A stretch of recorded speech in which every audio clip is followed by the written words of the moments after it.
Hey everyone, welcome back. Thanks for joining me today. A couple days ago I did a review of the Cesapay boar snake. And usually what I like to do when I buy a product is look through their other products.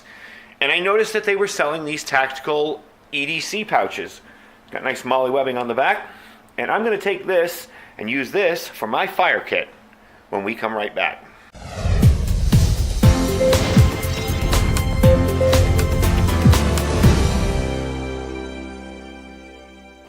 Alright, so I'm going to give you a quick little information on this guy first. I'll put a link below where you can purchase it. I just thought it was a good deal. There were a lot of them that were a lot more expensive and a little bit bigger. And this is going to be in my my backpacking camping kit. And I wanted something low profile because I'm going to have to attach this to the kit with the molly webbing. But I also wanted something that held enough stuff. So the bag itself has a pretty large capacity. It's 6 by 7 inches, 6.7 inches, I'm sorry, 4.7 inches, and it's about 2 inches thick.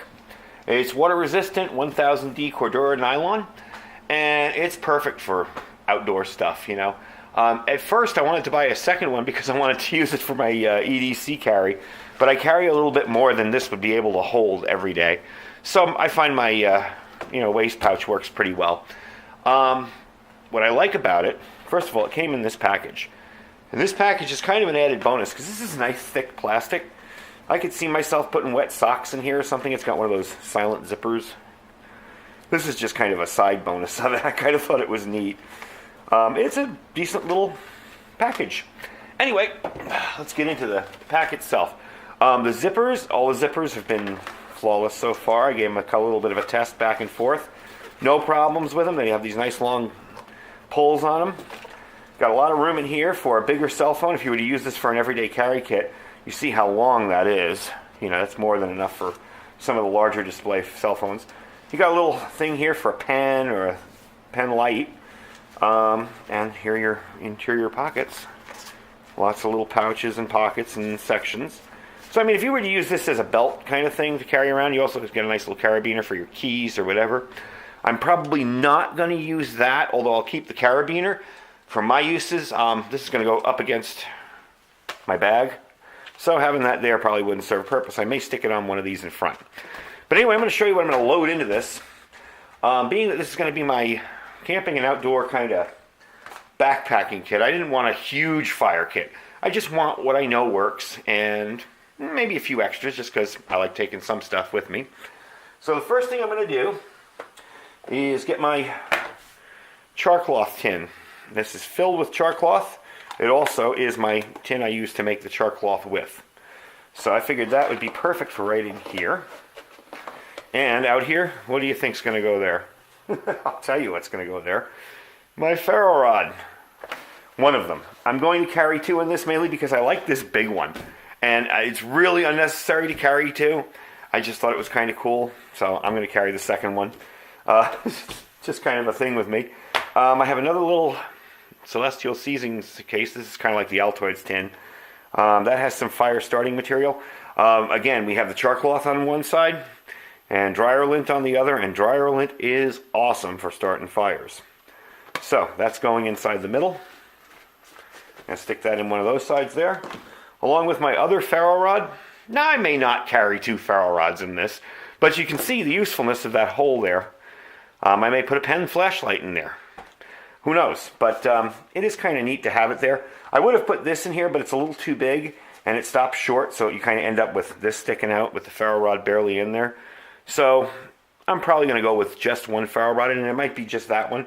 But I kind of like this one because I made it. You know, I made the wood handle on it. So I thought it was kind of cool. If I do take this, it's going to live right in there. And that section will also have my lighter, because can't hurt to have extra ways to start a fire, and some of these matches. If you ever had eaten an MRE, you know these are those military matches. They tend to work very well when damp. So that's going to live in there. That's this section here. You can see I got a good amount of stuff in there already, and it's really not looking like it's full. I'm going to close that up too. Now, I was debating whether I wanted to bring a magnesium bar or a fire piston. I don't think I'm going to bother with either of these. They're big, bulky items. I can start a fire fine with what I have in there, so I'm probably not going to bring these items. However, they're kind of cool if it's the way you like to light fires. They work perfectly, but I think we're going to hold off on those. I am going to put an extra striker in there, and just for fun, because mainly this bag is for demos and stuff too, I've got my flint and my steel in here. So that's going to live in there. Alright. And I'll probably put my striker in there as well. I always have a striker with me with a knife, but just in case, you know, can't hurt to have a redundancy. And these little fire sticks that I reviewed a while back, I'm taking the smaller tin of them. These are great. You open them up, you take one out, you fluff up the end, get it all soft and fibrous, and it's kind of like resin impregnated, cordage. And it works very, very well for starting fires. So I'm probably going to stick that in there too. Again, some of this stuff is because I'm planning on doing YouTube videos with this kit, you know, and going out and backpacking with it. So I'm bringing a little extra. For a basic fire kit, you probably wouldn't need all that, but what the heck, it's kind of fun. So anyway, there it is. That is the Cesapay Tactical Molly EDC pouch. These run about $10.99, which is a pretty good price. I couldn't find any cheaper than that when I was looking. So this is going to live on my little hiking bag. And don't forget, I have a link at the bottom where you can pick one of these up. They come in all different colors. I chose this because it kind of matches the bag. It's an old bag that I had for a while, and it's got that same kind of camo pattern on it. Normally I would have just taken the flat dark earth one, but it kind of matches, and I wanted a matching set. Anyway, thanks for watching. We will talk to you guys soon, and don't forget to subscribe. Don't forget to click the bell if you want to be notified when I put new videos up. I don't really have a schedule, you know. I'm not like every Tuesday and Wednesday I put a video up. I put it up when I have free time. So don't forget to click that little bell underneath if you want to be notified by email when I launch a new video. And thanks for watching. We'll talk to you guys soon.